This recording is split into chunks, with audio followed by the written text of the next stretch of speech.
I'll never forget the sound. It wasn't loud, not at first, just a faint whisper, like someone calling my name from far away. But it wasn't just any voice. It was his, my husband's, and he's been dead for 3 years. That night changed everything.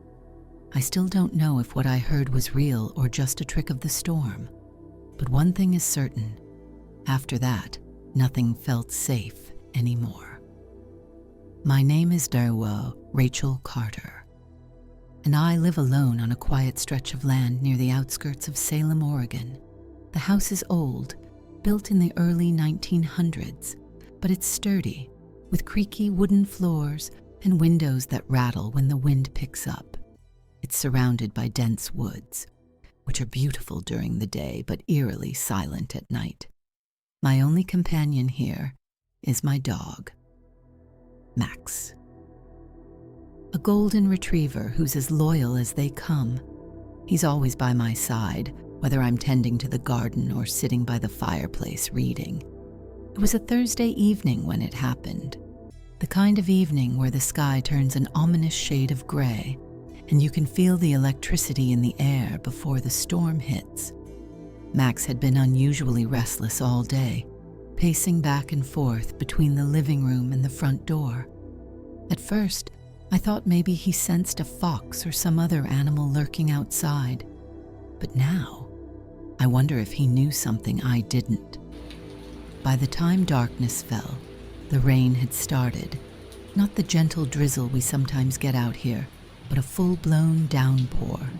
The kind where every drop feels like it's hammering against the roof. Thunder rolled across the horizon, shaking the house slightly.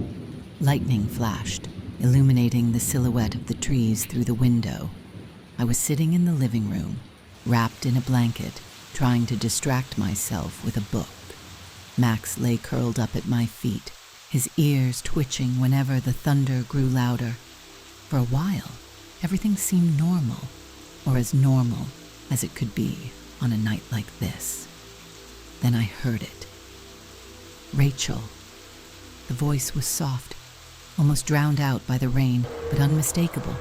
I froze, my heart pounding so hard I could hear it over the storm. "Did you hear that, Ananatiael?" I asked Max, looking down at him. His head shot up, and he stared at me with wide eyes. "Good boy," I whispered, patting his head. "You heard it too, didn't you?" But then doubt crept in. Was I imagining things?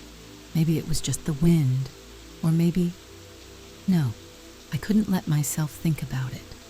I decided to check the house, just to be sure. Grabbing the flashlight from the kitchen counter, I walked slowly through the hallway. Max followed close behind, his nails clicking softly against the hardwood floor. Every step felt heavier than the last, and the shadows cast by the flickering flashlight made even familiar objects look strange. When I reached the staircase, I hesitated. Something about the second floor felt wrong, like the air itself was thicker there, but I forced myself to climb, gripping the railing tightly. Halfway up, I stopped. There was a faint scratching noise coming from upstairs. It sounded like fingernails dragging across wood. "What the hell is that?" I muttered under my breath. Max growled low in his throat, his hackles rising. I shone the light ahead, but all I saw was the empty hallway. Still, the scratching continued. Closer now, louder. "Hello?" I called out, my voice trembling. "Is anyone there?" No response, just the sound of rain pelting the windows and the occasional rumble of thunder. I moved toward the source of the noise, the spare bedroom at the end of the hall. The door was slightly ajar, swaying gently as though someone had nudged it open. Taking a deep breath, I pushed it wider. Inside, nothing seemed out of place. The bed was neatly made, the curtains drawn, but then I noticed something on the floor. A single muddy footprint. Fresh mud. Impossible, given the weather.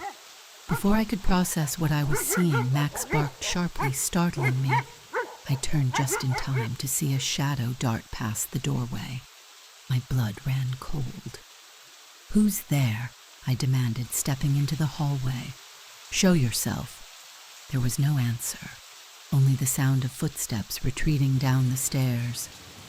Without thinking, I chased after them, Max hot on my heels. By the time we reached the ground floor, the front door was wide open, letting in sheets of rain and gusts of wind. Damn it, I cursed, slamming the door shut. My clothes were soaked, and my hands were shaking. Max whimpered, pressing himself against my legs. It's okay, buddy, I said, though I wasn't sure who I was trying to reassure more, him or myself. Later that night, after drying off and locking every door and window twice, I sat by the fire again. Max stayed glued to my side, his warm body a small comfort against the chill creeping into the house. I tried to convince myself it was just my imagination running wild. After all, I'd been alone for so long. Maybe I was desperate for some kind of connection, even if it came in the form of a ghostly voice. But then, as I drifted off to sleep, I heard it again, faint, barely audible over the rain. Rachel. This time Max didn't react. He slept soundly beside me, oblivious to whatever or whoever was watching us. I haven't seen or heard anything since that night, but I know it's still out there, waiting, watching, and I can't shake the feeling that next time, it won't be content to just whisper.